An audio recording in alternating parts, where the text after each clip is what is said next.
Good evening. The May 21st, 2024 meeting of the Zoning Board of Adjustment is in session. I do want to let anyone know who came for the 505 US Route 1 bypass that it has been withdrawn for this evening, so I didn't want anybody to wait if they weren't there. Presentations, little reminder, presentations are 15 minutes each, and public comment is 5 minutes. Okay? So the first item of business is approval of the minutes for the April 16th, 2024. We'll do them one by one. April 16th, 2024 meeting. What does anybody have to say about this? So moved? I have an amendment, a correction. Okay, let's have this. Okay, do you want to do your... Between the 16th? I'm confused. Why don't you do your amendment first, so then we can do the... Yeah. No, I don't have an motion amendment. thing. I do. So just page 2, it's the last full paragraph, second sentence. It says to grant a variance for, it was actually or. Good catch. Okay. We're on the 16th of April, correct? Yes, we are on the 16th of April for now, yes. On Is that page- yours, did yours from the 16th? or the- Yes, it is. Page 7, Okay. I guess it's the second to last sentence of the first paragraph on page 7. I'm not sure exactly how I worded it when we were speaking, but this sentence reads that it would be on an existing lot that was already non-conforming for that use. That's actually not correct. It's not non-conforming for the use. It's dimensionally non-conforming. It's the structure that's non-conforming, not the use. Okay, thank So you. that should be corrected. Thank you. Any And- other amendments? Yes? Yes, oh, go ahead. Sorry, I'm on a roll. On page 9, the first sentence of the top paragraph, did not think that there was anything in the petition that was the general character of the area, and it really should be that would alter the general character of the area. And I And- think that's all I had. Okay, thank you. Okay. Would anybody like to make a That's fine. motion now to accept those changes? I Okay. do. Is there a second? I'll second that. Okay. Oh. Sorry, Tom. Right, It's seconded, but I think you just heard it. all in favor? Aye. Anybody opposed? No. Okay.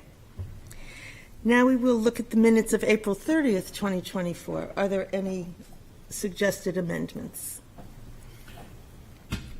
Yes.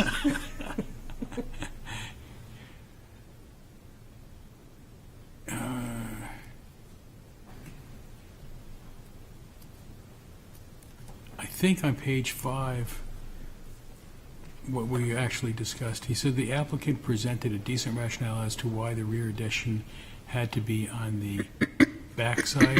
I think it should read the left side of the lot, of the structure, something like that. Not the back, I mean, obviously, a rear addition is on the back side, so we were Right. talking about the left. That's all I had. Okay, anybody else? Okay, is there a move to approve? So moved. Second. Okay, all in favor? I'm not. Aye. Aye. All right. And any opposed?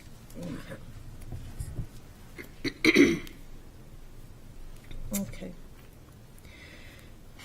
So, I do this first, right? Before I read it? You can read it into the Okay. record and I then, wasn't sure if I could do that. Okay. Old business, item A, the request of Karen J. Parker Revocable Trust of 2012, owner, for property located at 86 Haven Road, whereas relief is needed to construct an addition to an existing structure, which requires the following. 1, variance from section 10.521 to A, allow a 7.5-foot front yard where 10 is required by front yard averaging. B, to allow a building coverage of 26% where 20% is allowed. And 2, variance from section 10.321 to allow a non-conforming structure or building to be extended, reconstructed, or enlarged without conforming to the requirements of the ordinance. Said property is located on Assessor Map 206, Lot 27, and lies within the single residence B district. Before I let you start, the board will need to suspend the rules and accept new information from the applicant. Madam Chair, I'd like to make a motion to suspend the rules and accept the new information for the application from 86 Haven Road. Is there a second? Seconded. Would anybody like to speak to this? Okay. All in favor? Aye. Opposed? You may speak. Thank you, Madam Chair, members of the board, Attorney Derek Durbin. I'm here on behalf of Karen Parker, the owner and applicant. You will recall that Karen and I were before you back in March with an application. At that particular time, we submitted materials to the board, a site plan that had been prepared by an engineer hired by her original builder on the project. It was a non-surveyed site plan. At the time, the board questioned some of the details on that plan, in particular the front yard setback that was being shown. At that time, it was being shown as 9 feet, at least the proposed front yard setback was. I think the existing was shown as 12. Ultimately, the public hearing was continued. The applicant, in the meantime, took the board's advice, did hire a surveyor from Ambit Engineering to have a survey of the entire property done, and it turned out that the board's concern was justified. The proposed setback, front yard setback, is 7.7 feet instead of the 9 on that was shown on that original site plan, as well as the existing setback is 7.7 feet. And I would just note, I did read the staff memo. It I think may reference the prior dimension in terms of the existing condition. It says 12 feet. It is actually 7.7 feet at the closest point, which would be the first stair above 18 inches on the front entryway to the northern elevation of the house. It was also determined at the time that building coverage had been, at the time the survey was done, the building coverage had been overcalculated as well. So that actually erred in the applicant's favor. So that proposed building coverage was revised from 29% to 26%. So as a result of these changes, we submitted some new materials to the city, and as a result of that, the city then re-noticed the application to the public, and that's what we're here before you on tonight. Just as a quick background on the property, because I know a couple months ago, it isn't that long ago, but I know how many applications this board hears, so it probably seems like a lifetime ago. The property is situated at the end of Haven Road on the right-hand side. It's uniquely situated, not just being at the end, but also by the fact that it's abutted on two sides by open fields associated with the Little Harbor Elementary School. So there are no homes or structures actually abutting this house on two sides. Property is shaped like a panhandle, looks like the state of Idaho, but kind of flipped around. The property is quite small in comparison with surrounding properties. It has only 52% of the area required by SRB zoning. The applicant lives in the single-family home on the property with her 2 teenage daughters. The house, as you'll see from the drawings that were submitted, is 1 story in height along the front facade. It slopes up in elevation of 1.5 stories in the middle at its highest pitch, and then goes back down to a 1-story addition in the rear, which is like a living sunroom type of area. The applicant would like to add a small farmer's porch onto the front of the home to improve its appearance and functionality of the house. It would extend from the entryway to the northern corner of the house to the existing side deck entryway to the south side of the house. That is ultimately what's driving the need for the variance relief that's being sought tonight. The proposed porch will be set back 7.7 feet at its closest point. We'll jog back to about 10 feet at its furthest point. By way of comparison, that front entryway, as I had indicated, is 7.7 feet at its closest point now, but the house is, where the foundation is 15 and a half feet at its furthest point from the boundary. The proposed porch also results in a slight increase in building coverage, as I pointed out. In addition to the proposed porch, the applicant would like to add a second floor over the front 2 sections of the house to accommodate an additional bedroom and bathroom, and to allow for more functional, safer headroom on that, what is basically a half-story right now. That half-story, as my client enthusiastically points out, is low enough that she hits her hand when she's blow drying her hair on the ceiling. So that's ultimately having a more functional second floor is ultimately driving that addition. I would point out the staff has determined the second floor addition does not require any relief from the ordinance, but out of an abundance of caution, we did request that relief because the property is non-conforming as it exists now. So with that, I'm happy to delve into the variance criteria unless there are any questions on the application materials that were revised. Okay. The public interest spirit of the ordinance is observed by allowing. I'm sorry. Okay. Was that a question or no? Okay. Yes. Yes. Oh, okay. Yeah. I'm looking at the drawing on page 39, which is on the screen, and I just want to confirm what it appears to me. Outside of basically where the entryway is, and it's 7.7 feet to the property line, it looks to me like much of that porch addition is probably over 10 feet from the property line. Is that an accurate statement? You know, if you look at the property line, it looks like where the first corner's made at 7.7 feet. It almost looks like it's probably closer to 11 feet almost. But then because the house is not directly aligned with the property line, it shrinks down to 9.8 feet. I just want to make sure I'm interpreting that right. Yeah, I believe you're reading that correctly. So it goes back, it jogs back, and I think I may have incorrectly stated a dimension there, but it does jog back to, let's see, yes, just over 10 feet. Yeah, and so you have that small portion of it that does extend into that 10-foot setback, and then probably I would say a greater portion that is just outside of it. And I believe, if I might follow up, Yes, go ahead. the house next door is 5 feet setback. Is that correct? Let me confirm.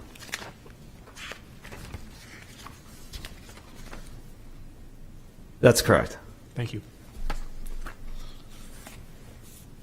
So turning to the variance criteria, public interest and spirit of the ordinance is observed by allowing the proposed additions, I should say.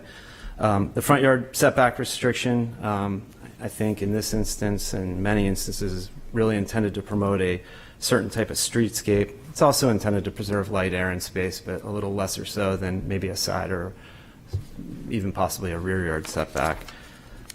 The building coverage limitation, intent of that, really to prevent the overcrowding of land. In this instance, I would argue that we're not negatively impacting the light, air, and space of any abutting property or negatively altering the streetscape or otherwise overcrowding the land with what are pretty modest additions. The proposed farmer's porch will be angled away, as you can see from the plans, from the other homes and properties on Haven Road. That property, ever since as my client informs me, ever since that pedestrian light and crosswalk was put in at Clough Drive, she doesn't really see anybody passing in front of her house, at least on foot. I think she used to see a lot of the kids from school going down Haven Road, but because it is so much safer now on Clough, they tend to head in that direction. As I pointed out, the proposed porch would greatly improve the functionality and appearance of the home without compromising the character of the neighborhood. It allowed the applicant to connect those two entry points on her home. I would argue that even with the increase in coverage, building coverage will still be consistent with at least half or more of the properties on Haven Road. The second floor addition gives her some needed space as well as the headroom that she desires. So for these reasons, and also the fact that we'll be bringing all these portions of the house that are touched into greater compliance with the building code, I'd argue the public interest spirit of the ordinance is observed. Substantial justice will also be done by granting the variances. Can't see that there would be any conceivable gain in the public by denying them. Loss to the applicant is really associated with aesthetics and functionality of her house and what she ultimately desires. So in this instance, what she's proposing is a reasonable expansion, so I'd argue denying it would constitute a loss. Surrounding property values will not be diminished by granting the variance. So the proposed improvements, I would argue, are in keeping with the character of the neighborhood and other houses you see along Haven Road. These are tastefully designed additions that would be consistent with the character of other houses in the neighborhood. Should only improve their values. And finally, unnecessary hardship. Literal enforcement of the provisions of the ordinance would result in unnecessary hardship. The property does have special conditions. For one, it's uniquely situated there at the end of Haven Road, being abutted on two sides by open field, very little foot or vehicular traffic. In addition, the property is quite small, with 53% of the lot area required by SRB zoning. It's also irregularly shaped, so you have an issue with setbacks. So as a result of its shape and size, it has a very limited building envelope, which makes it uniquely burdened in comparison with surrounding properties.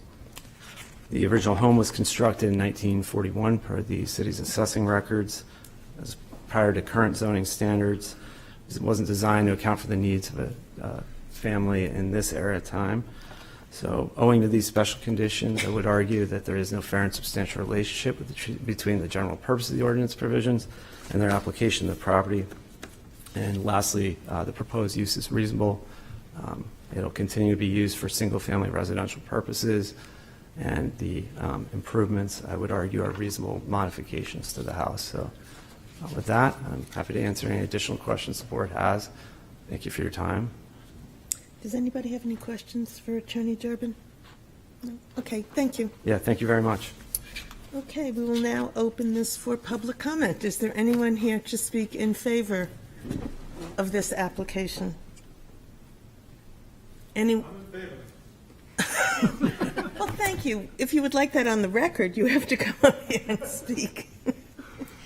Tell us your name and address, please. He's the applicant. My name is Ed St. Pierre. I'm at 15 Marriott Drive. I actually am on the agenda tonight. And yes, I would ask you to support this. I'm a resident of Portsmouth and a past member of zoning board in my previous town. Okay, thank you. Is there anyone else who would like to speak in favor? Anyone opposed? 2, 4, or against? Okay. The public hearing is closed. What would the board like to? I would like to make a motion to approve the requested variances as presented and advertised. Okay, let's see. Is there a second to Mr. Rossi? Second. Okay. All right. As a general comment, I will note that most of the addition of the porch is in an area that extends beyond the southeastern terminus of Haven Road and is not, therefore, it's not possible that it would be encroaching upon a roadway in any substantial way. So I think that is an important underlying fact. And it says to me that the granting of the variance would not be contrary to the public interest. There's no public interest in maintaining the setback in a general area that is not a roadway. Also, I would like to note that, as a general comment, that the requested variances for the dimensional variances for the porch are really de minimis versus the current conditions of the property and will not in any way substantially change the appearance, the degree of nonconformance of the structure. Therefore, there is no loss to the public that is relatable to the changes that are being requested here, and 10.233.23 is satisfied. Granting the variance would not diminish the values of the surrounding properties. Looking at the area, other properties nearby have very similar, if not lesser, setbacks from the front lot line.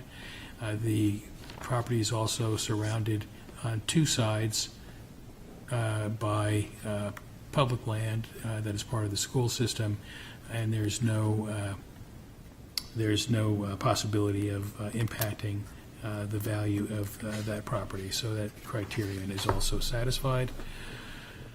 The hardship of the property really is its irregular shape and its location relative to the surrounding empty lots that are part of the school system. And because of those, as well as the unique shape of the property, I didn't realize that it looked like the state of Idaho. I will be looking there for It is. potatoes later in the year. Thank you for pointing that out.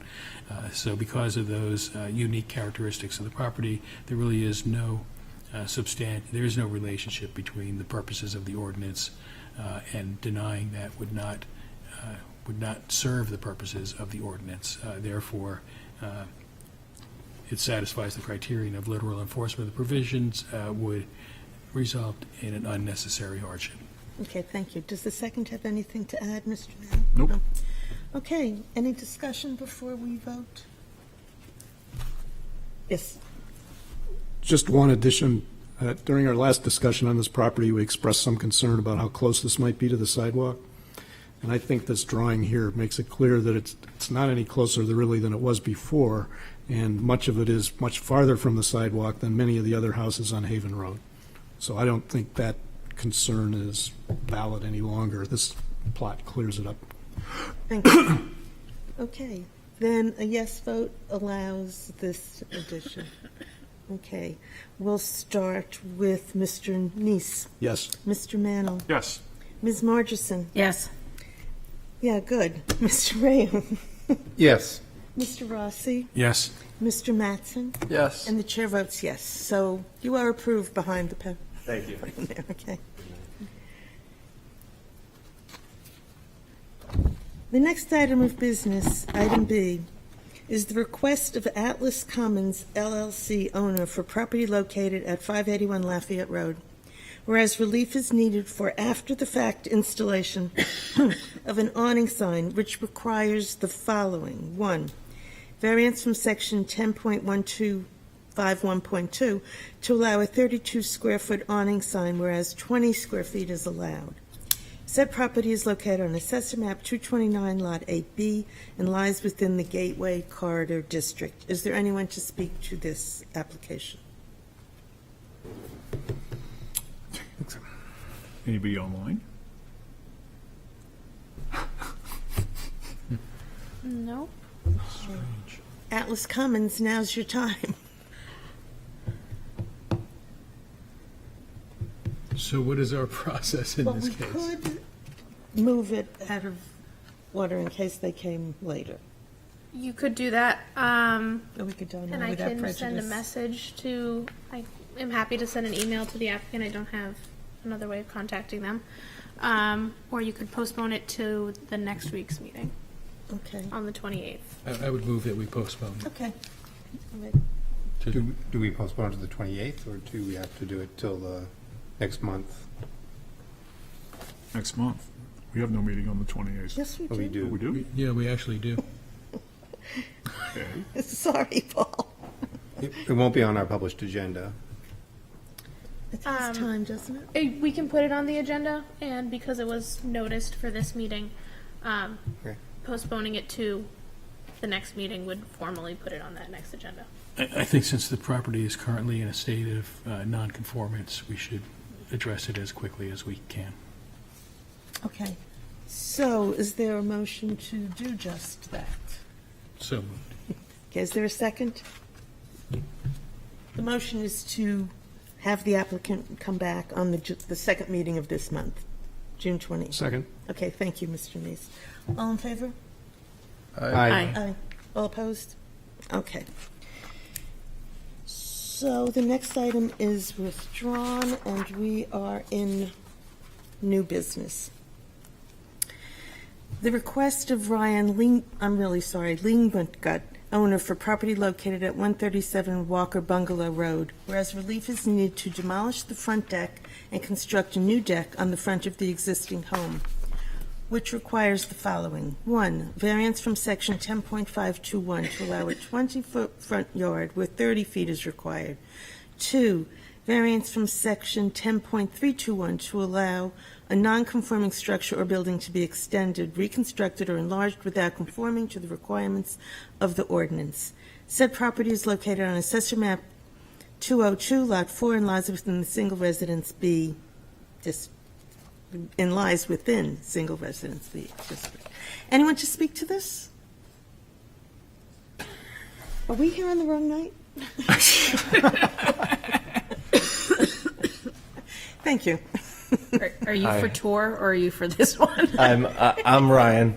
I'm the homeowner. This is my first variance meeting. I'm a little underprepared. I don't have the paperwork with me. I do have a portion of it. Okay. But what is the process? You're supposed to tell us why we should approve this, okay? Okay. Do you want to see the 5 criteria by which, well, or you could So I tell us your do. story and we can ask you questions. Yeah. So okay? I bought the house last November. I closed early November. The front of the house has a dormer on the front of it. It was an addition that was put on the back of the home. They extended the foundation out the back, and the front was kind of left unfinished. As you can see from the picture of the front of the house there I submitted, you can see the showing of the dormer up top. That front deck was also problematic when we were kind of taking apart the siding. Definitely needs to come down completely. So I had 2 problems on my hand. I had a problem with the showing of the dormer, which is also leaking into the center of the house, and the front porch. At that point, we were trying to kill 2 birds with 1 stone, and my best option for me was to extend the deck, I thought, and pull the roof line forward to try to make both of those problems, make the house look a little more finished, and fix the deck at the same time. Obviously didn't know the ordinance of the setbacks. The plan that we drew up for you guys and we did with the drafting there, it does fit with the neighborhood. I feel like it's nothing crazy. The dormer that we're putting above the deck, it'll be an enclosed porch, is not livable space. It won't be heated. There won't be enough space for a room or anything. Yeah, you can see right there. And we're actually dropping the old porch back about 1/2 foot further from the road, from total space. So we are extending it wider across the front of the house, but dropping it back. Okay. In the plan we had drawn up. But yeah, that's the story so far. I do have some of the stuff I wrote up. I sent it to you, or I sent it to the board.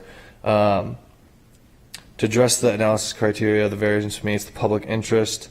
The variance is not contrary to the public interest. It adds a dimension of impressiveness to the house, but it doesn't encroach any neighboring property lines, nor does it add any height to the total building structure or obstruct neighboring views.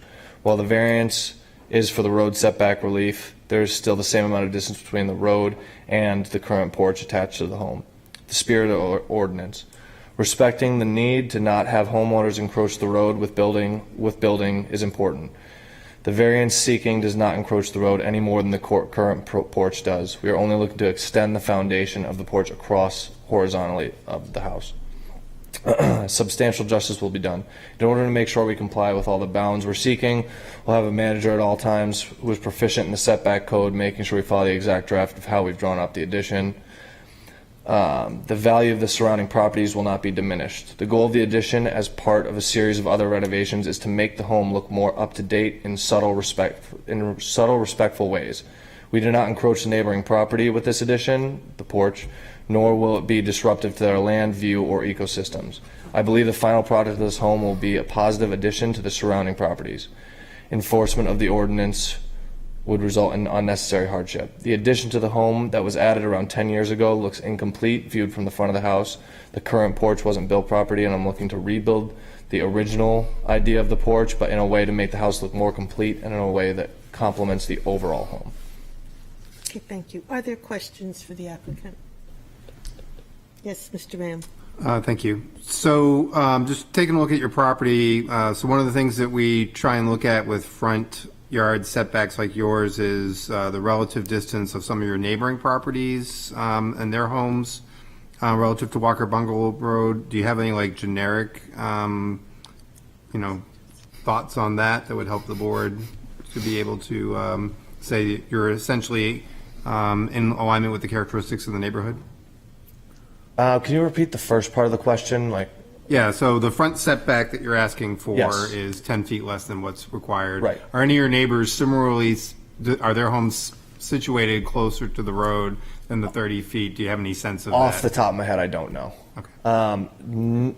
The way the porch looks now, which again is 10 feet from the road, does not look any more obnoxious. You wouldn't walk by and notice that that's any closer to the road for me. But And your neighbors across the street, are they actually, like their homes are really situated on Cliff Road? Is that correct? You're kind of I like. think trying to they have dual driveways, yes. Okay. But they do seem to be situated pretty far from Walker Bungalow Road, like you're almost like looking at, more like their backyards really Yes. than Yep. homes themselves. Okay. Yep. That's all I have. Okay, any other questions? Is that a hand? Okay, yes. So, and this may not be something, just may be a question for the staff, but you need a wetland conditional use permit because the entire lot is within the 100-foot buffer, is that it? A portion of the wetland is on the property, and the entire existing structure is within the 100-foot buffer, yes. Okay. Okay. Yeah, so we were planning on applying for that after separately That's fine. as well. We were in talks about that. Okay. All right, thank you. Just curious. Any further questions? Okay, thank you. Thank you. Is there anyone in the public who would like to speak in favor of this petition? Anyone to speak in opposition? Anyone to, for, or against? Okay. Public hearing is closed. What would you like to do, Boyd? I would comment that, this is just a comment at this point. I pass by this property frequently, and the proposed changes are very much in keeping with the kinds of changes and sort of beautification that's going on Walker Bungalow Road in general. So I really think this is quite fitting for the property.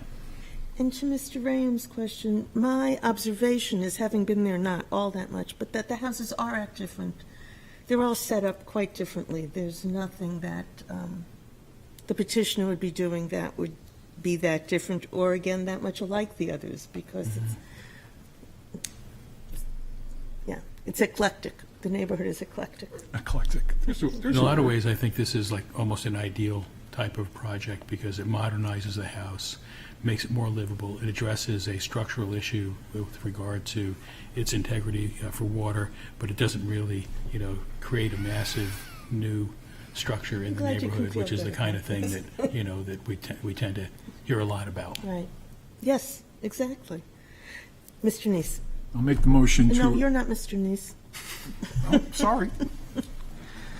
So, looking at the city's property map, it looks like this house is closer to the street than any of the other houses. But in this case, this doesn't really bother me because the other houses are set so far back, they're not even going to notice, in my opinion, the change or that he is widening his porch.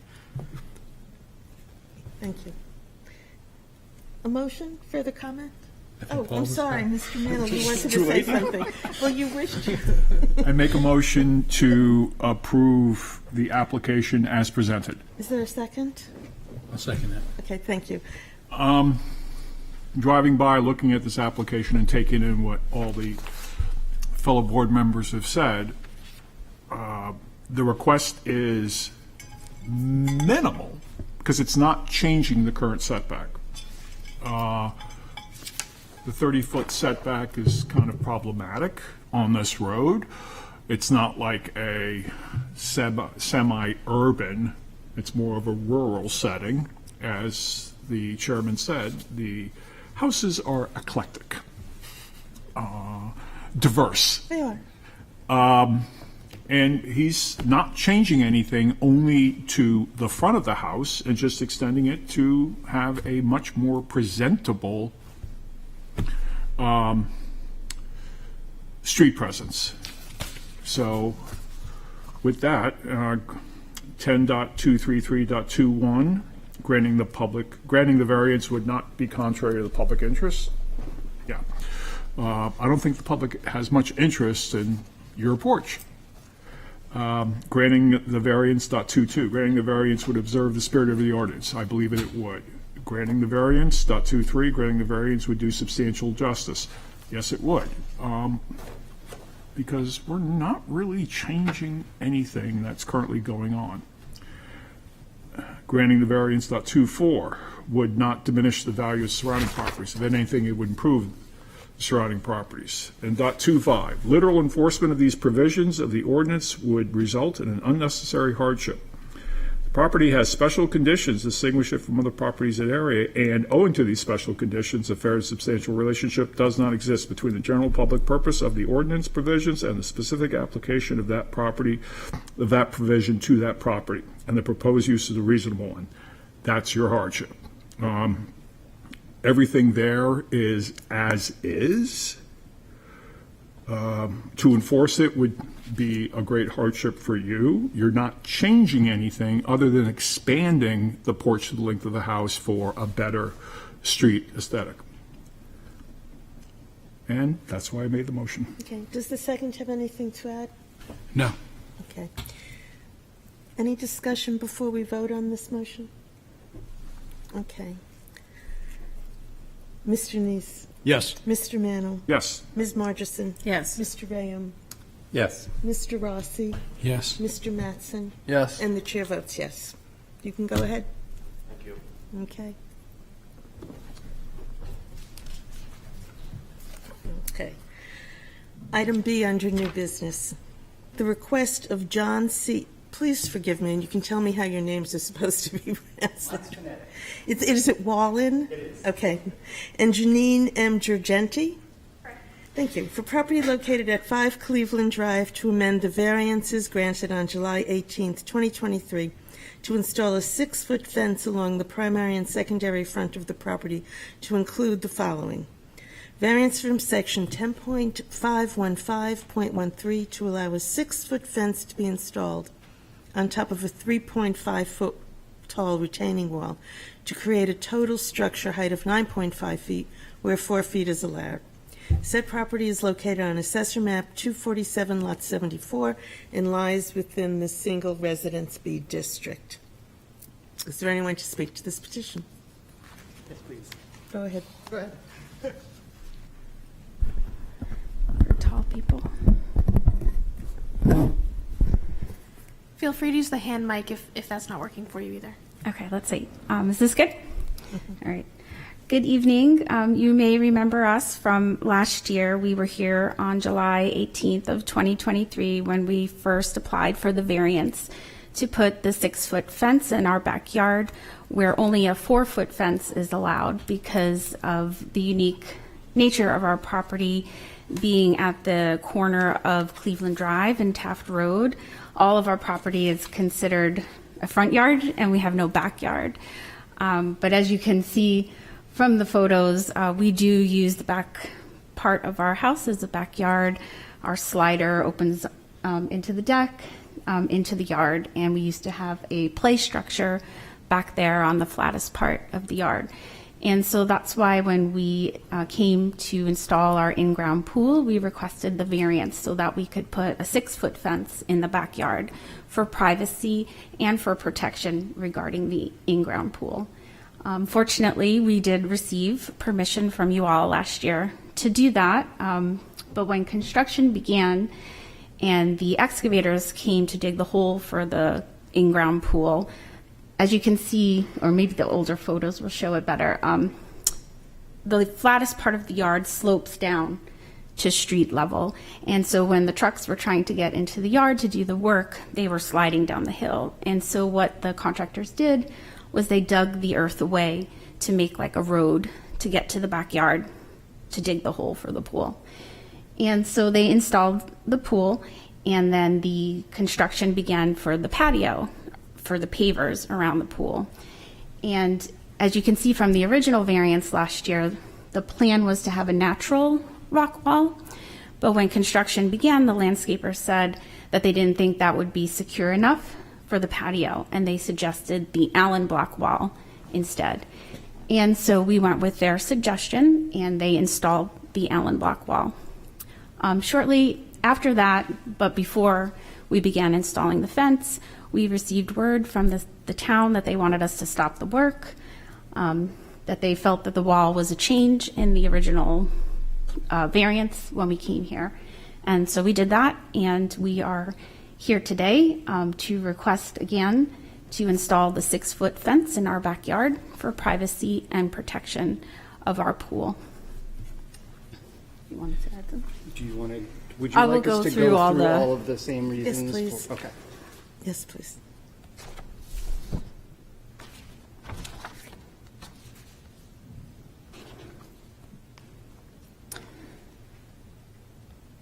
So we believe that we've met the 5 principles, section 10.233.20 and 10.233.21. The variance will not be contrary to the public interest.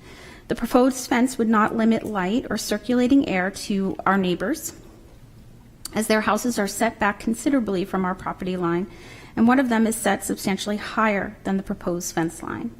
The fence and attending landscape would additionally provide them with a more attractive view than a lower fence, which would provide just a view into our pool and equipment and us in the backyard. Elwyn Park is a residential neighborhood without sidewalks, and erecting a higher fence will additionally provide privacy and safety for those walking and jogging who come into the yards to avoid vehicle traffic. Many other homes within Elwyn Park neighborhood already have 6-foot or higher fences, which are much closer to the road, and this fence would not be overly tall or obstruct views other than those intended to provide privacy for ourselves and for our neighbors.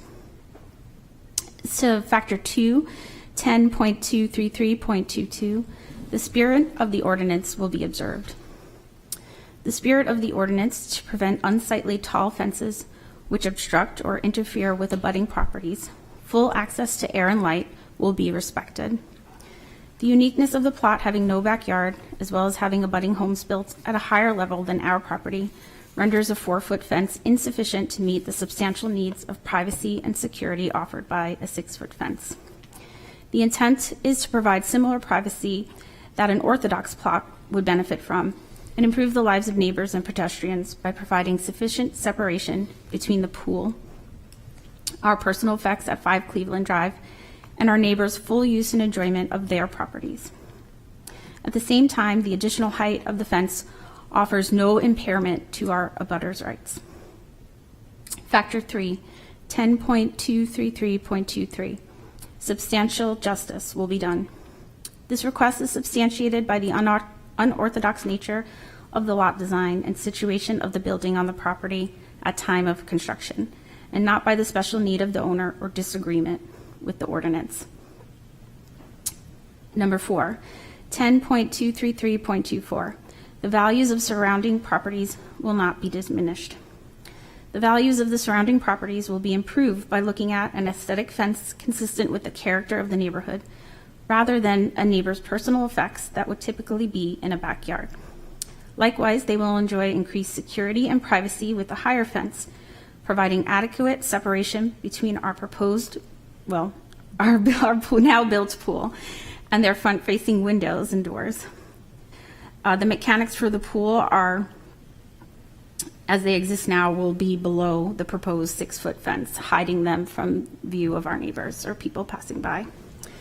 Number 5, 10.233.25, literal enforcement of the provisions of the ordinance would result in an unnecessary hardship. The literal enforcement of the ordinance would not provide the privacy and security offered by a 6-foot fence along Taft Road. It would effectively render this unorthodox lot without the privacy and utility of a traditional backyard, especially one with a pool. The privacy and safety of a 6-foot fence is desirable to both the property owner and the abutters. Because of the orientation of the home on the lot and the spacing between the one directly abutting neighbor, There's no other way to create a backyard with a 6-foot fence that would respect the setback.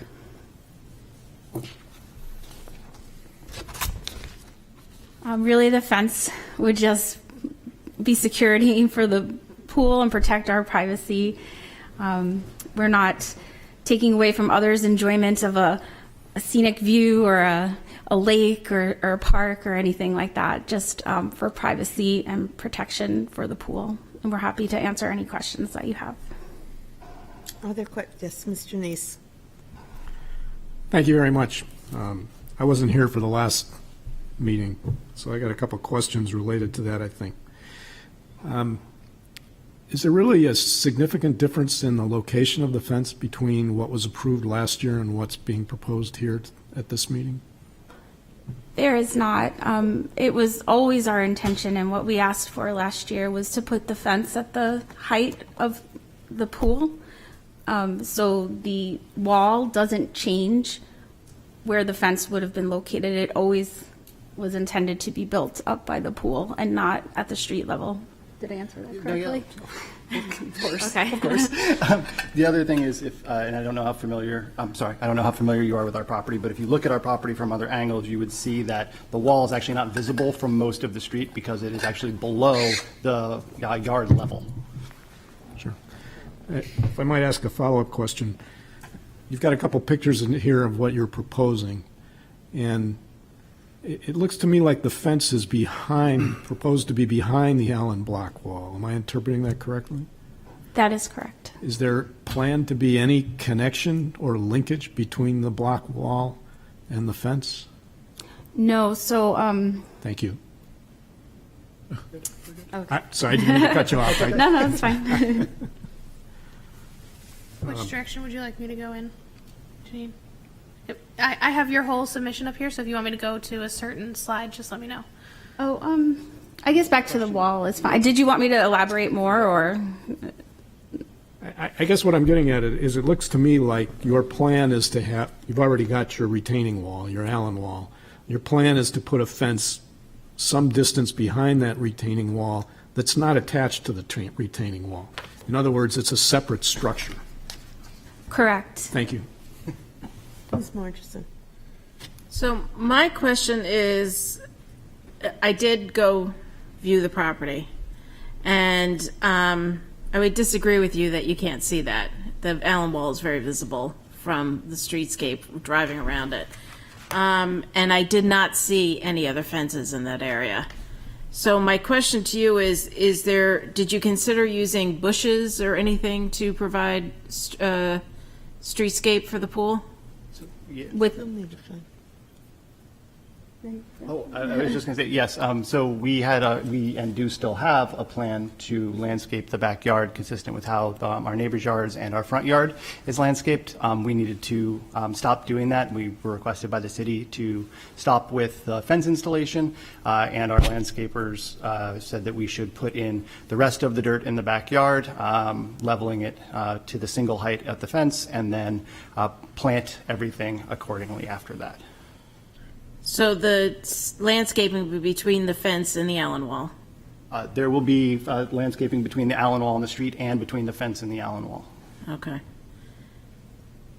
So my concern, I mean, the fence ordinance seems silly in some ways, but it does mean to prevent sort of a blocked off or a walled look. And here we not only have the Allen wall, and I understand that that's okay under the ordinance, but then we have another taller fence behind it, and that's on an elevated part of the street of your property. And I understand that it's 6 feet from the grade, but I mean, that's concerning to me.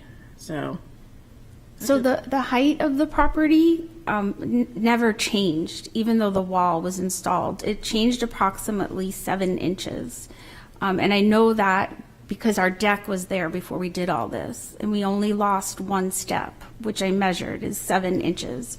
So the property, although the Allen wall creates this effect on your eye to make it look like we raised the property, we did not. That is where the play structure was. It was always at that height. My neighbor behind me came to tell me that she can see into my basement windows because we just recently put a TV down there. And so to put the fence there would only be blocking their view into my house and into our pool. We did not raise the level of the property. Like, yes, we took away from the existing hill because the trucks were sloping down on it, but we didn't make it any higher than it originally was when we came here first and asked for the fence. The fence is going still where we asked for it last year. Okay. Thank you. Mr. Rossi? David, did you have Joe, you're next. One thing that just is not clear to me, how far will the fence be set back from the retaining wall? So the pool is a rectangle. The retaining wall comes out like a V to the pool. So at the highest part of the wall, Sorry, I know you have a a depiction in here. This is like a photo-induced epilepsy challenge, right? Sorry. Go back to? Go back to? Yep. The wall? Yep. Okay. yeah, maybe the other one is better. So it comes out, the wall comes out like a V. And so the fence will go in the middle of the V. So at the smallest part of the V, the fence will be 4 feet inside of the retaining wall. At the biggest opening of the V, it will be 10 feet. Okay, so it's not going to look like one continuous structure. In other words. Correct. That's why I picked those sample photos, because I wanted to make the point that there will be space for landscaping between the fence and the wall. So it's not that the fence is directly on top of the wall. Okay, thank you.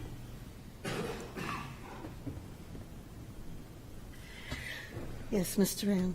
Thank you. I actually have a question for staff. With this property facing Cleveland Drive nominally, why is the property line that it actually shares with the neighboring home property considered the left yard and not the right yard? Am I reading that correctly? I'm sorry. What's the left yard? So let me. It's on Taft, too.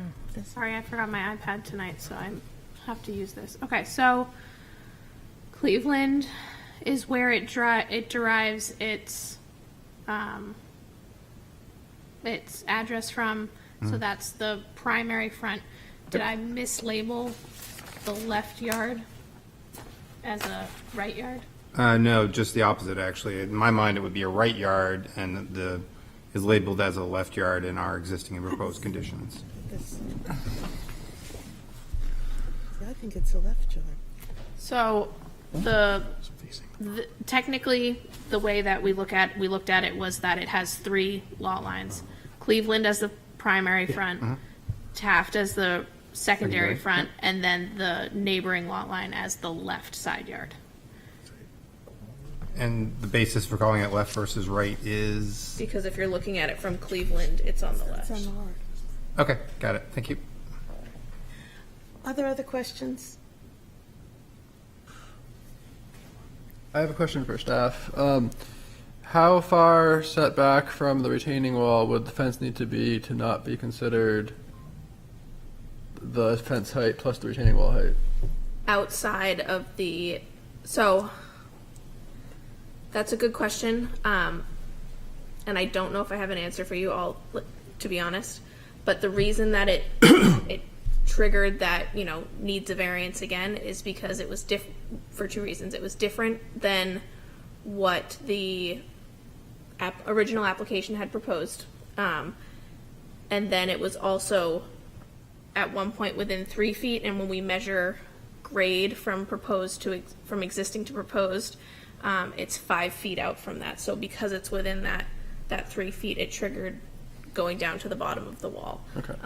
And then as a general rule of thumb, when there are fences on top of retaining walls, we look at it as an entire structure height from, even if it's, the proposed is below to the top.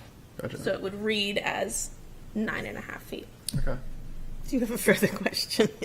Yeah, I'm not sure that followed that explanation. Okay. You could probably tell from the questions I posed that it seems to me this fence is not on top of the retaining wall as the staff memo was written.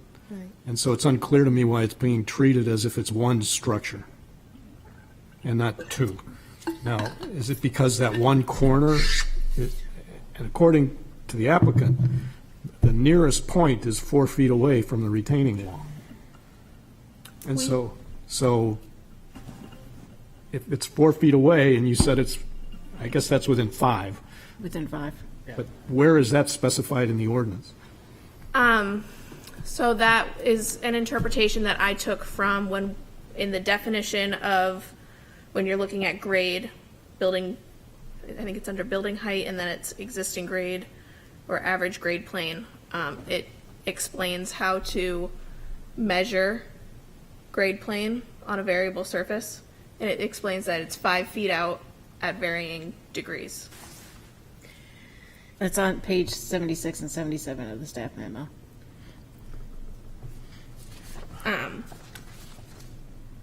I don't want to get too bogged down in that aspect because the primary aspect is that, you know, from the bottom of the wall to the top of the wall, it's different than what was originally proposed. But So they had to come back. the fence is in the same spot, basically, as originally proposed. Yes. So the location of the fence and the height of the fence hasn't changed. The only thing that changed is they had to construct a retaining wall to prevent their hill from sliding into Taft Road. Yep. And somehow that triggers a different requirement? Because now it reads, when you're standing at it, it reads higher. But it doesn't. It's physically the same height. I'll drop my argument. I obviously don't understand the ordinance and how it's measured, but it's, I see it both ways. The way staff has always interpreted, because I made the same argument, the way staff has always interpreted when there's a retaining wall involved is that that's how it's read. That is what would be the total structure height. but in April, they were planning a rock wall, but that wasn't a retaining wall, so that doesn't matter. It wasn't, if you look at the picture in here, it seems that it wasn't so much a wall as just kind of rock outcroppings.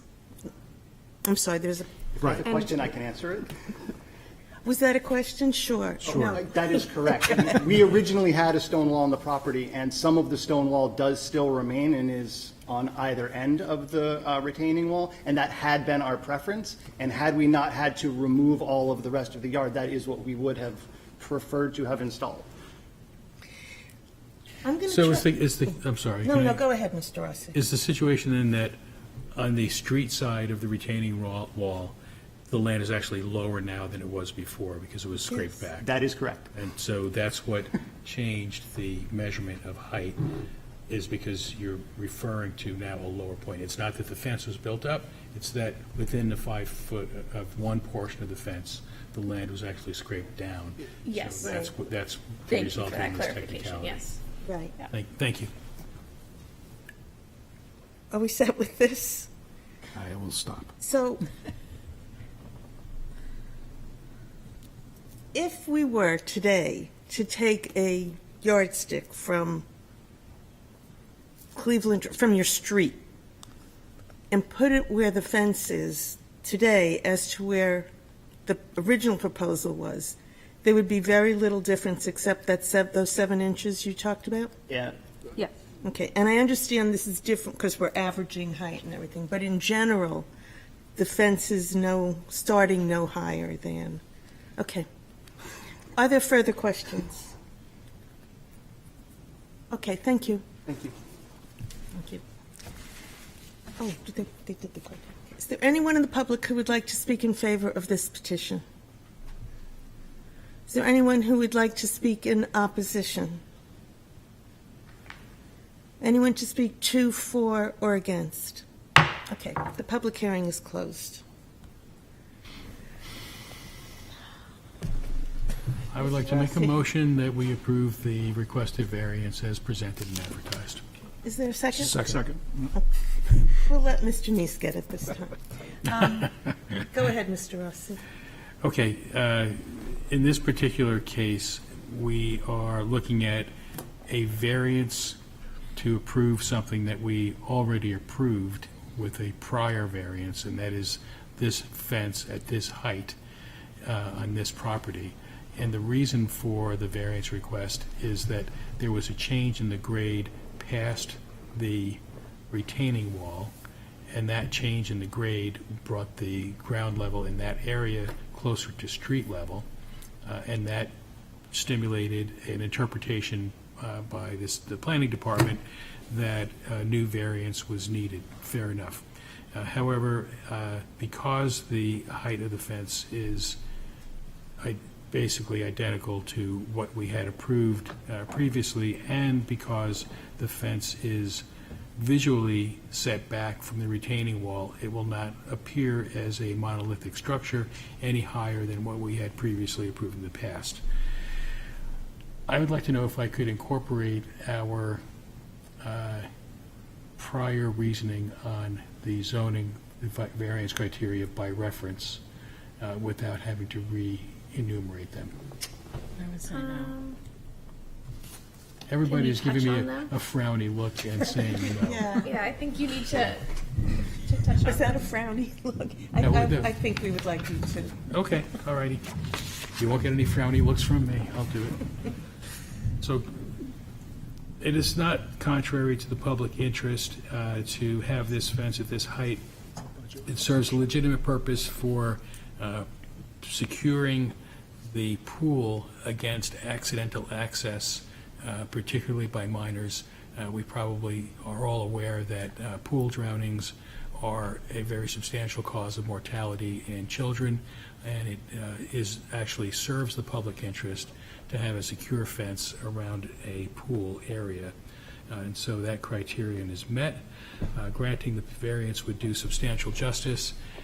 Because of the location of the lot and the lack of impairment of any valuable sightlines, there really is no public interest served by denying the owner the opportunity to build this fence, and therefore that criterion is also satisfied. Granting the variance would not diminish the values of the surrounding properties, as the applicant suggested, providing a reasonable screening of pool paraphernalia and other outdoor equipment, including the pool mechanical units, will actually serve to preserve, if not enhance, but certainly preserve the property values of the surrounding properties. And literal enforcement of the provision of the ordinance would result in an unnecessary hardship. The hardship of the property, as it relates to this variance, is the change in the grade that has resulted in a technical change in the measurement of the height. But the change of the grade really doesn't change the relative height of the fence versus street level and versus the surrounding properties. And therefore, that's the unique characteristic of the property. And because of that, there is no relationship between denying this variance that had already been approved versus the current conditions. That is my motion. Thank you. Does the second have anything to add? Just very briefly, I think that the special conditions are clearly the grade here.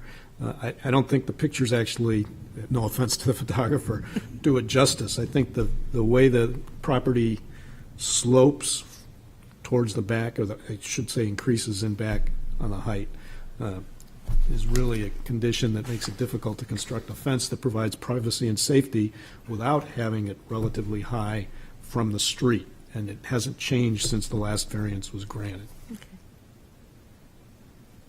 Thank you. So I will not be supporting the motion. I think that this is a significant change. They're going from where you're only allowed to have a 4-foot fence to something that the combined total is 9.5 feet. The issue here is that this is the secondary front yard, and there's construction of a fence around that entire secondary front yard, which is not what the ordinance it was expressly against the spirit and intent of the ordinance. I don't want children to get hurt, don't get me wrong, but I think that this is very much against what the ordinance has contemplated when it enacts fence ordinances, which is to keep things from being walled off. So I will not be supporting this. Other comments? Mr. Ray? I wasn't going to say anything, but I will add in. So I was on the board when this requirement was added into the ordinance. Prior to that, we actually had no requirement for fence height. It was added in for front yards, really with the idea with the vast majority of our properties in Portsmouth. I mean, most of them, you're likely going to be seeing people putting a tall fence up right along a sidewalk or fairly close to the property line was kind of what was being envisioned. So I mean, to me, one of the major hardships for this property is the fact that it has, 2 front yards. Essentially, it has no rear yard. I mean, that's a pretty unique characteristic of this property. For the applicant to be able to make use, ultimately, they kind of have to select some side, which is of their house, to be the backyard of their property. And again, as Mr. Neese noted, with the contour issues and with the fact that the neighboring properties are also up on a bit of a elevation themselves, I really think that adds to the applicant's case that the privacy appropriate for a pool. There's also the safety requirement, which is, I believe, actually the reason why a fence is required around a pool.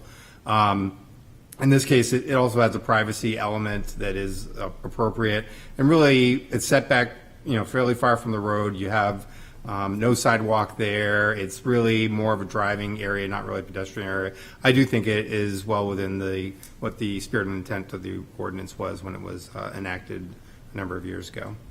That's all. Any other comments?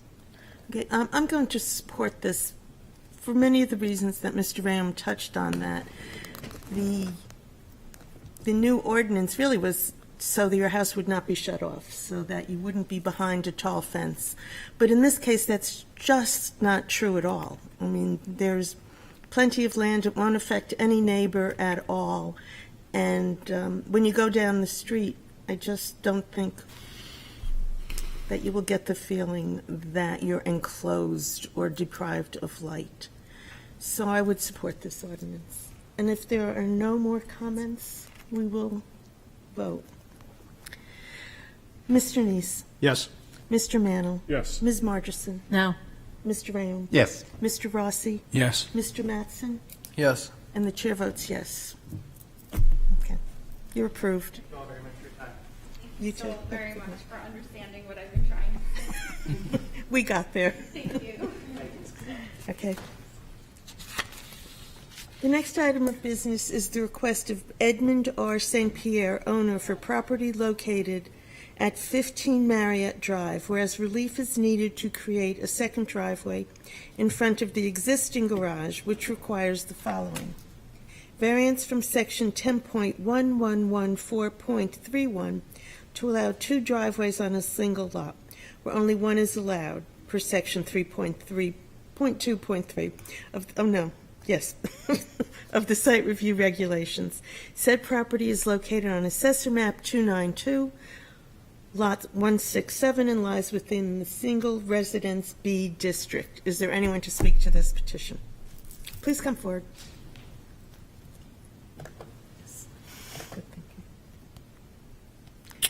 Good My evening. name is Edmund St. Pierre, 15 Marriott.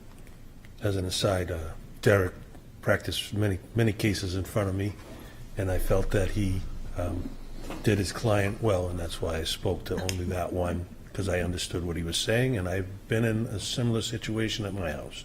And I lived in Hampton Beach. So, now to my case.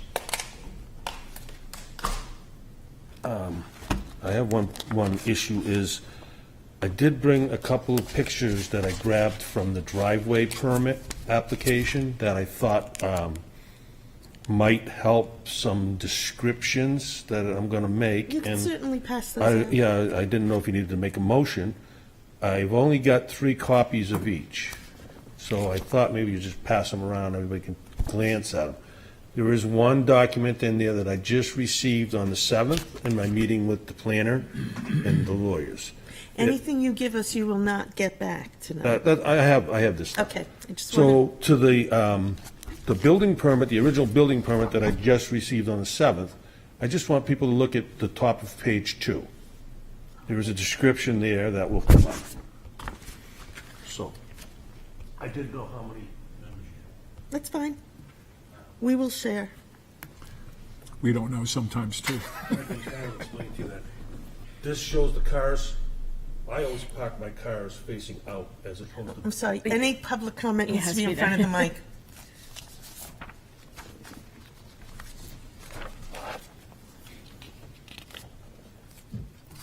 Anybody that's ever driven by my house, I always park my cars facing out because there is a comment from the traffic engineer about backing into an intersection. Okay. Relative to my driveway. So, what I would just do is read my I'm going to letter. remind you of the 15 minutes. Okay? I get it. Okay.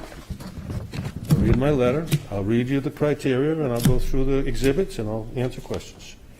So, good day. I recently moved to Portsmouth from Hampton, New Hampshire. In Hampton, I was able to serve my community as a member of the zoning board for over 12 years. I now live in a vibrant neighborhood, Maple Haven, and enjoy the atmosphere. I enjoy your city and appreciate what you, the ZBA, do for the community. And I know you get cornered when you go into Market Basket, because I always did it. I always got it, so I appreciate that you deal with it. I recently was granted a building permit to expand the current garage structure on my property. See Exhibit E. I plan to expand the footprint and convert one stall to a workshop. The current garage structure was permitted in October of 1983. The only way to access this garage is to cross the grass. This is not an ideal situation. I'm asking for zoning relief to put a driveway on my extra parcel. Specifically, I'm asking for an exception to Article 3.9 of the driveway rules because they say that you can't have a driveway within 30 feet of an intersection, as well as 10.114.31 site regulations, where only one driveway is allowed per lot. There's no way to access this garage from the current house lot or current driveway. Further, Parcel A and Parcel B only have 71 feet of frontage. I did look at trying to get it further away from the intersection, but I was not able to achieve that 30 feet. Since Parcel A was designated for the Marriott Drive extension, the 50 feet of frontage that the lot, or the parcel that we're talking about, directly abuts the intersection of Marriott Drive. Parcel B was designated for sidewalks and only contains 20 feet of frontage. That was the alternate route I could have tried for a driveway. There's not enough frontage of the site driveway from 30 feet from the intersection. Note that every abutter to my property on Marriott Drive has a driveway that is either in the intersection or within 30 feet of the intersection. Also, house number 17 was allowed an extra driveway on what was once part of the Marriott Drive extension. So they actually have a 20-foot driveway, and there's another 10-footer on the extra piece of land that they got. The two-car garage stall exists 35 feet from the road. I feel that this is a reasonable request, as a hardship exists. Further, the technicality is that this accessory lot, as described in the deed, Parcel A, was involuntarily merged with the house lot when it was conveyed separately to my predecessor in title. See Exhibit C. By ordinance, each lot is allowed a separate driveway. The spirit of the ordinance is observed. That is all I'm asking. There is no further relief needed for this project. Thank you for your consideration. I'll go on to the 5 criteria. 5 criteria for granting a variance. The variance will not be contrary to the public interest. It would be hard to deem a 12-foot driveway on a parcel designated for a 50-foot public street as contrary to the public interest. The spirit of the ordinance will be observed. This is a unique parcel which was determined to be for a public road. The ordinance allows for one driveway to each lot. The spirit of the ordinance is observed. Substantial justice will be done. I will be able to access my updated garage workshop without driving on the grass. The structure on the parcel was built early 1980s. 1983, permit was pulled in October. Value of surrounding properties will not be diminished. I have already invested in improvements to the property since I bought it. There will be substantial improvements to the current site in the coming months. No diminished values will occur from this process or proposal. Literal enforcement of the provisions of the ordinance will result in an unnecessary hardship. The burden to the applicant is of much greater weight than any effect on the public. It is reasonable to request paved access to this building. I can see no benefit to the public in denying this request. I have offered off-site improvements to improve the safety at the site. With the DPW, we're talking about some things. It's a bus stop for the kids there, and they stand in the road sometimes. So special conditions of the property, unnecessary hardship. Owing to the special conditions of the property, one, separate parcel that was involuntarily merged was designed for a public road. Two, a garage structure exists on parcel 35 feet from the road. The ordinance allows for one driveway to each lot. I find that no fair and substantial relationship exists between the purposes of the ordinance with respect to its application to this property. I feel the proposed use is a reasonable one. It's a garage workshop, as permitted. Further, the property next door has a separate driveway on the other piece of Marriott Drive extension. Owing to special conditions on the property cannot be used in strict conformance with the ordinance. The current two-stall garage cannot be accessed by using the existing driveway. It is unreasonable to have to drive over grass to access a garage that existed for over 40 years. The use, garage workshop, is permitted under the ordinance. So, then I take it to Exhibit A. Exhibit A is actually the plot plan that I was issued on the property, which distinctly shows two parcels. Okay. Exhibit B would be the warranty deeds that I was granted at the closing. And a couple things I wanted to point out is said premises are known as the lot number 80 as shown on Plan C, Maple Haven, lot 67, 78, and 80 to 90, made by Albert Moulton. Point I want to make is, it wouldn't take too much to look at the plan, the subdivision plan, and understand that this used to be lot 79. That was ended up turning into the road.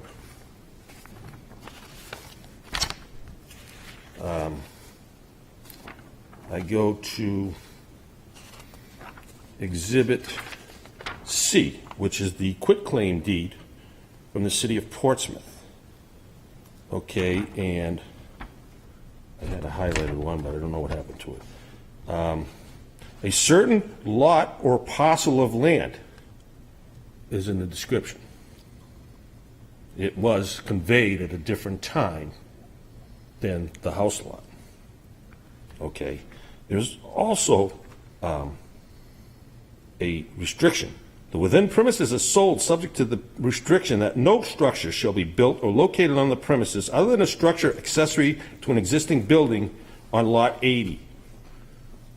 The point is, they wouldn't need this restriction if that was supposed to be one lot. They probably could have restricted it that the buyer would put all the lots together. I don't know if that made sense to you, but so Exhibit D is actually just the house, the original house conveyance, which happened in way back to 1970, 1973 of March. Exhibit E is the actual existing building permit on the site. And you'll note this stage of the job does not include an added second floor. So there has been discussion of it. We're not there yet. I can get an added second floor with a permit. So I had the parking regulations, DPW, I was trying to work with them, and that's where I got that, the state, oh, I don't think that was in your package, so forget it. That's where I got the 30 foot from the intersection. Okay, Plan A shows, that was my alpha plan, to drive straight in from the intersection. And I have a comment here that came from the traffic engineer, that's Jennifer, right? Stephanie.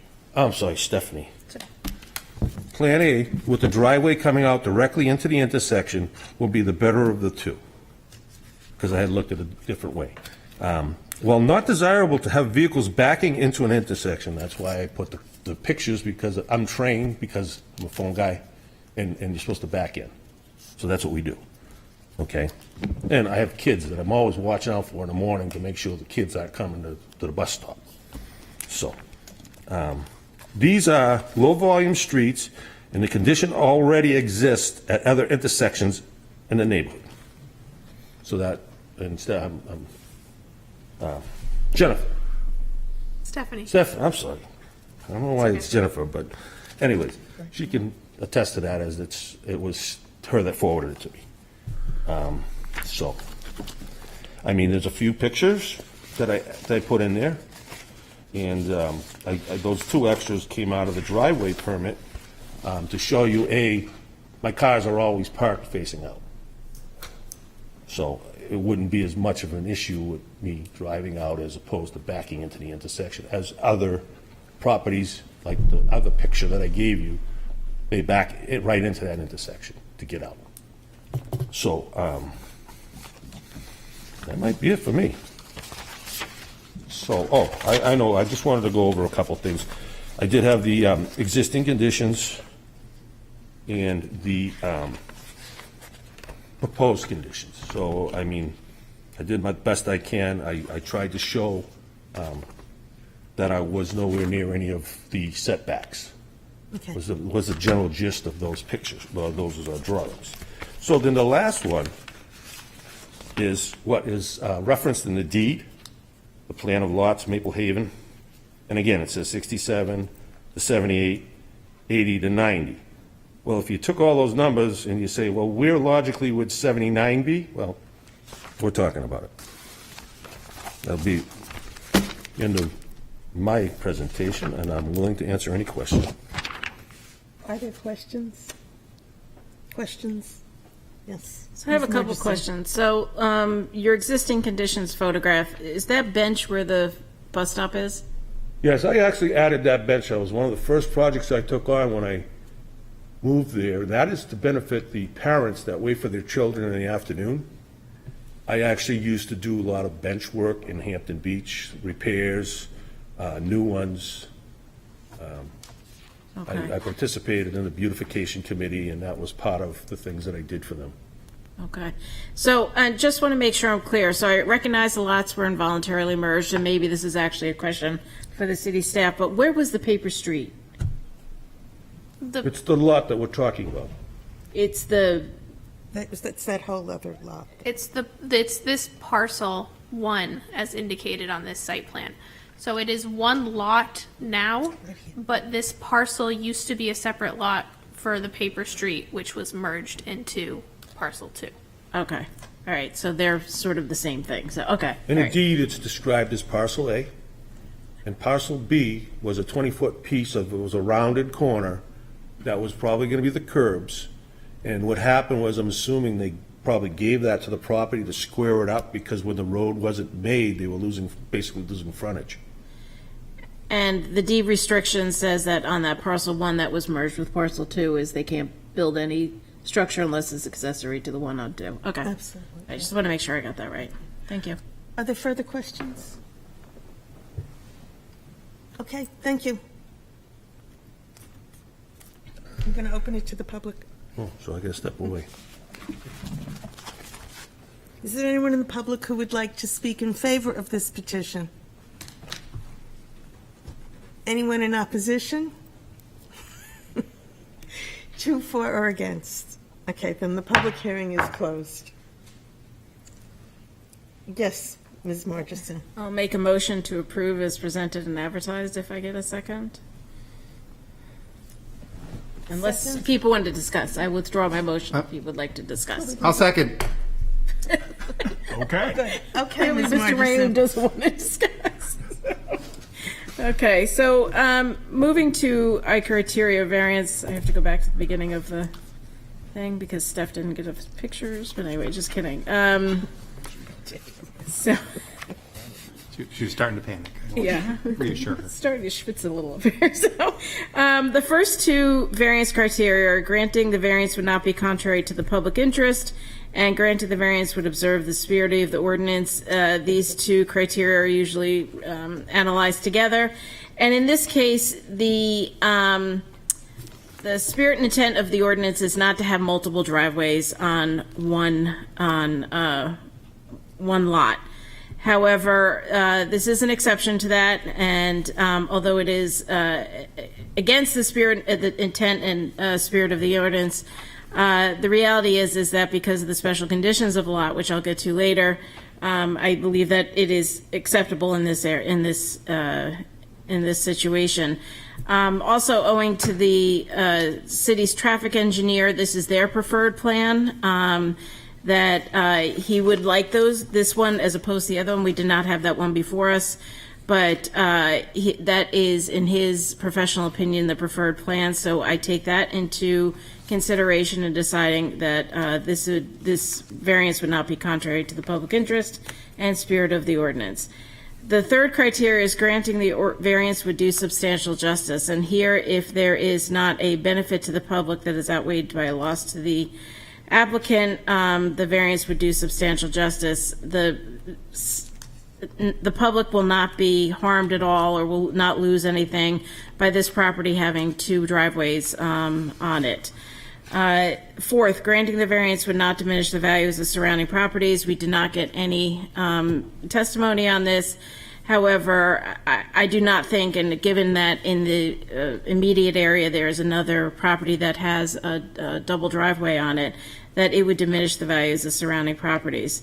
And the unnecessary hardship test, and it is that the property has special conditions that distinguish it from other properties in the area.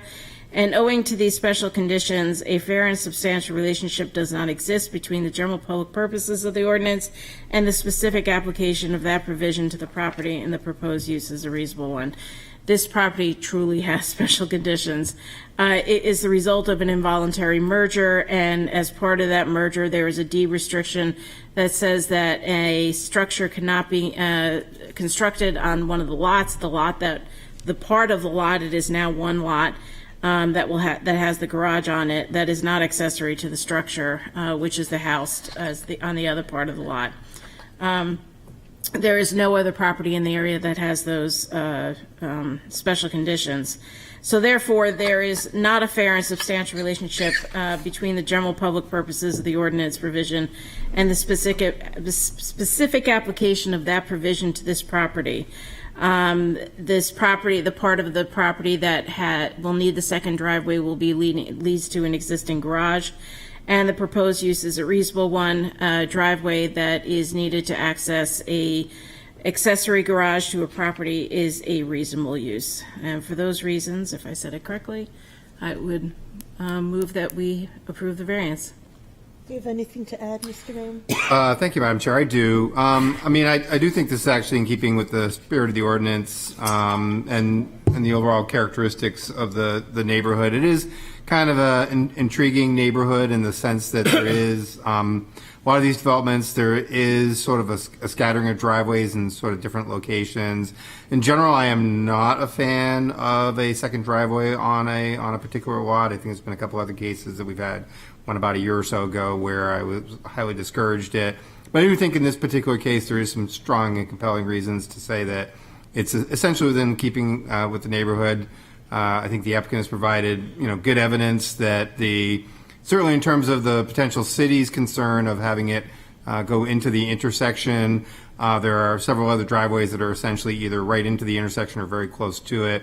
But as the city's traffic engineer weighed in on it, and I would agree with that assessment overall, it's a relatively low volume of traffic going through here. The intersection itself is kind of wide open. It's got some large curves associated with it that sort of, good sight lines all around, reduces some of the concerns that you might have with vehicles entering and exiting right into the intersection. And the applicant says, well, I back into my driveway. Well, one way or the other, you got to back in at some point in time, either back out or back in. 6 of one, half dozen the other. But I do think in this particular case, good argument. And then really from the hardship, I fully agree that the applicant benefits here that it's very different in the sense that there were these two parcels, a former paper street, that this garage structure, which has been in existence for a considerable period of time, is, quite separated from the rest of the house. That the house, as originally built, did have its own internal garage, but that is all the way on the opposite side of the lot. So these two driveways are going to be substantially far apart. A passerby or observer would not necessarily think it's one lot. They could simply, the perception is very different than, two driveways spaced closely together on a lot, which is, I think, what the ordinance was trying to prevent to happen and what we have been more critical of in the past. So with that, I recommend approval. Okay, is there any further discussion before we put this to a vote? Okay, so a yes vote allows the second driveway. Mr. Neese? Yes. Mr. Mannel? Yes. Ms. Margison? Yes. Mr. Rayum? Yes. Mr. Rossi? Yes. Mr. Mattson? Yes. And the chair votes yes. You are all set. Thank you very much. You're welcome. Okay. The next item of business is item D under new business. The request of Elizabeth M. and Torben O. Arend, owners, for property located at 1 Rockaway Street. Whereas relief is needed to construct a porch and mudroom onto the front of the existing structure, which requires the following. Variance from section 10.521 to allow a 24 front yard where 30 feet is required. Said property is located on Assessor Map 230, Lot 11, and lies within the Single Residence B District. Hi, Hi, good welcome. evening. Good evening. My name is Chris Crump with CWC Design, representing my clients Torben and Elizabeth Arend at 1 Rockaway Street. Tonight we are seeking approval for a front setback relief to allow for a mudroom addition and front covered porch to be added to the home. To give you a little bit of background on the property itself, the existing structure is a single-family residence with approximately 2,950 square feet of living space in a Cape-style home with a one-car attached garage. The lot is approximately 0.72 acres or 31,000 square feet in the Single Residence B RSB zoning district. The existing structure conforms with all current zoning dimensional requirements for the SRB district. The new 6-foot addition on the front of the existing house would create a new proposed front setback of 24 feet where 30 feet is required. So we're looking for a 6-foot relief on the front of the house. Currently, there is no mudroom or front entry area, or as you can imagine in an old Cape homes, the front door is typically right in front of the stairs, and it's very crowded to navigate around, especially as our clients age in place. The clients have just purchased a home not too long ago. They're moving up from Massachusetts, and this is the place that they would like to live for the rest of their lives. So they do want to have a little bit more room to be able to enter the house from the front, as well as any guests and so forth. Let's see, the new bedroom is only 6 feet deep by 9 foot 6 inches wide, and will allow a much more comfortable transition of an entry space into the home. The remainder of the 6-foot front addition will be an open covered porch to keep the style and feel of the Cape House intact, as well as providing relief from the weather upon entering the home. The structure will also remain a single-family residence. We feel the variance would not be contrary to the public interest because the design and style is harmonious with the current house and looks as though it has been belongs naturally from the beginning. The house is also at the end of a dead-end street with very minimal traffic.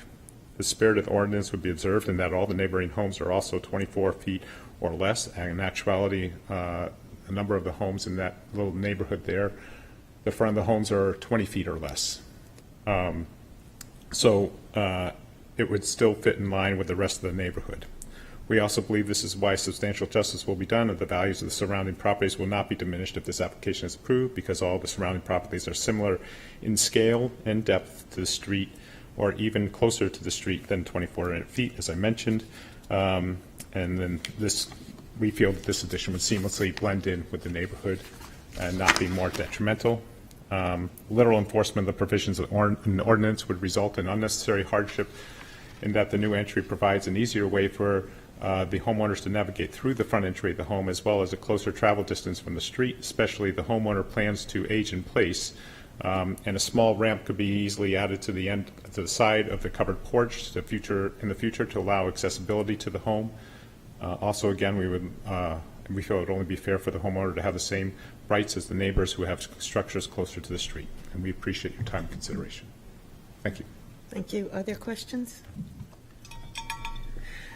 Okay, thanks. You're I'm going to ask the public now. Okay. There's a lot of them. I know. Who knows what they'll say? Is there anyone in the public who would like to speak in favor of this petition? Anyone to speak in opposition? 2, 4, or against? You may sit. Thank you. Okay. Madam Chair, I would move to grant the requested variance as presented and advertised. Is there a second? I'll second. Okay, thank you. All right, thank you. So, normally this does, cause a little bit of concern in the sense that we do have a fully compliant home currently with the ordinance that they're now requesting for, variance in a front yard setback where they are exactly correct to the ordinance. In general, that provides an opportunity for a little bit of caution.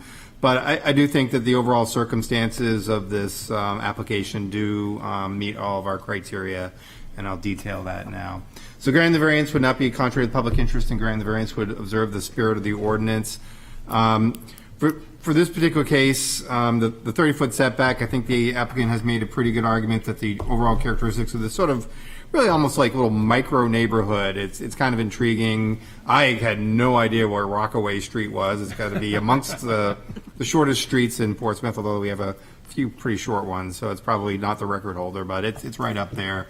Off of a very short street that's off of another sort of unusual street that goes between South Street and the high school. So really sort of a micro neighborhood here. I think that, even with what the applicant is proposing, I think they made a pretty good argument that it is consistent with how the other properties are sort of aligned relative to their property lines up against the varying little assortment of streets that are in this micro neighborhood. Won't present anything that looks out of place and with the characteristics of the neighborhood. From a street averaging standpoint, it's basically the only house on its side of the street, so there's no possibility there. But I do think that within the general characteristics, it's going to be consistent with them, and that's really what the ordinance is trying to accomplish here. Granting the variance would do substantial justice. Again, the applicant is asking for a relatively modest addition to the home. Really, the only enclosed portion is a 9 by 6 foot mudroom. Otherwise than that, it's an open porch area that's not substantial. It just simply aligns with the sort of the major front facade of the house. Not asking for a grand Victorian porch all over the front of the house. It's a very modest request, and so I do think that there's really no public interest that would outweigh what the applicant is looking for here to improve the overall look, usefulness, and accessibility of the home. Granting the variance would not diminish the values of surrounding properties, again, within this micro neighborhood. The consistency, what's being asked for is very, very minimal. Don't see any impact to property values. And then unique, what is unique about this particular property and application that distinguishes it and says that our ordinance strictly applied to it does not make sense. And I do think, again, very short street, kind of a unique set of circumstances with that. Sort of an oddly shaped lot, but the home is placed in a logical location on that lot. Any expansion to provide a porch or anything is going to invariably bring it a little bit closer to the Rockaway Street. Again, with the modestness of this request, I think that the hardship requirement is met. There are special conditions associated with its sort of unique placement and its the small, unique nature of this micro neighborhood. So with that, I recommend approval. Does the second have anything to add? Nope. Okay. I just want to remind you that we did get a letter in support of this application. And he actually said, I don't know this person, but I like the idea. I thought that was great. Yeah. Okay, any discussion before we vote? All right. Mr. Neese? Yes. Mr. Mano? Yes. Ms. Margison? Yes. Mr. Ram? Yes. Mr. Rossi? Yes. Mr. Mattson? Yes. And the chair votes yes. Thank you very much, everyone. Thank you. Have a good night. You too. Make a motion to adjourn? Is there a second? Second. All in favor? Aye. Aye. Motion to stay here till midnight. Okay.